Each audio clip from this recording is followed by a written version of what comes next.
Kementerian Pertahanan Rusia merilis rekaman momen pejuang Rusia menghajar musuh di wilayah perbatasan Kursk. Rekamannya diunggah di Telegram pada Sabtu 10 Agustus 2024. Dalam keterangan unggahan disebutkan, inilah momen menunjukkan serangan awak pesawat tempur Su-30CM dan Su-35 pada malam hari terhadap konsentrasi tenaga dan peralatan militer angkatan bersenjata Ukraina di wilayah perbatasan wilayah Kursk. Serangan itu dilakukan terhadap sasaran pengintaian dengan bom udara yang dilengkapi dengan modul perencanaan dan koreksi universal. Setelah mendapat konfirmasi dari intelijen bahwa target telah dihancurkan, para kru pesawat diklaim kembali dengan selamat ke lapangan terbang keberangkatan.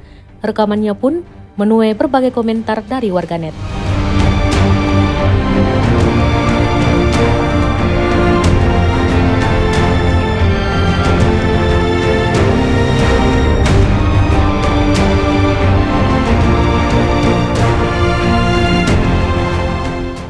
Download Tribun X sekarang, menghadirkan lokal menjadi Indonesia.